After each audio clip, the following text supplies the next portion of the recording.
खबर खडेरीको मौसममा सामुदायिक वन क्षेत्रलाई डढेलोबाट सुरक्षित राख्ने अभियानमा सिन्धुलीका वन उपभोक्ताले सक्रियता देखाउन थालेका छन्।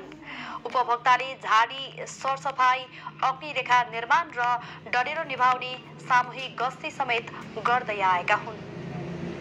सम्मानित दर्शकहरू, आज हामी खबर सङ्कलन क्रममा सिन्धुली जिल्लाको यो चुरे भावर क्षेत्रको साल प्रजातिको घना जङ्गलमा रहेका छौँ। पृष्ठभूमि देख्न सक्नुहुन्छ, यहाँ अहिले चैत्र महिना चलिरहेको छ र यो वन डढेलो लाग्ने चाहिँ यो डरलाग्दो समयमा पनि यहाँका उपभोक्ताहरूको सक्रियतामा वनलाई अहिलेसम्म चाहिँ सुरक्षित ढङ्गले राखिएको छ।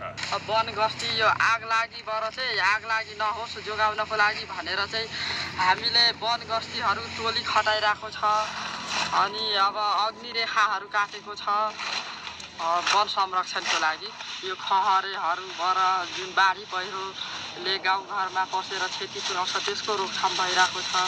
रुख बिरुवाले गरेर अब त्यति साह्रो बाढीहरू जान दिँदैन नि त, माटो कटान हुन दिएको छैन। गाउँलेलाई नै फाइदा हो, हामी उपभोक्तालाई नै फाइदा छ।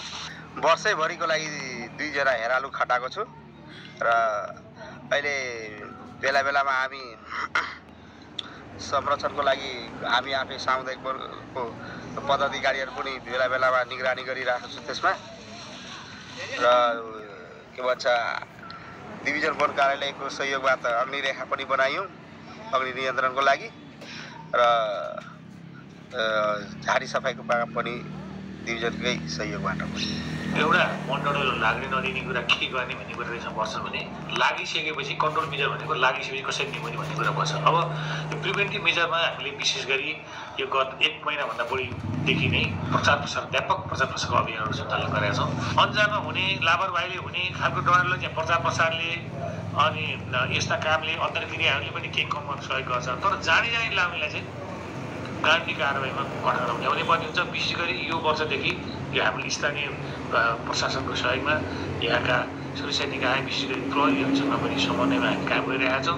र कसैले यसरी वन डढेलो लगायो भने त्यो प्रहरीले पनि आफ्नो इन्टेलिजेन्स खटाइसकेको अवस्था छ। डिभिजन वन कार्यालयले आफ्नो हिसाबले एउटा केही सूचना स्रोतहरू परिचालन गरेको छ। वन डढेलो जानी लगाउनेले चाहिँ समूहकै सहयोगमा डिभिजन वन कार्यालय पेश गरेर कारबाही गर्ने हिसाबले नै हामी जाँदैछौँ।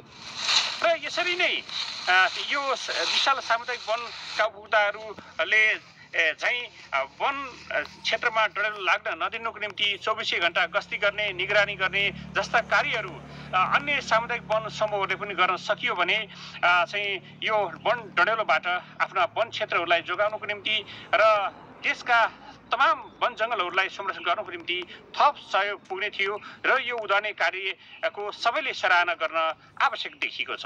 एभेन्यूज खबरका लागि शङ्कर कार्की, चुरे भावर क्षेत्र, सिन्धुली।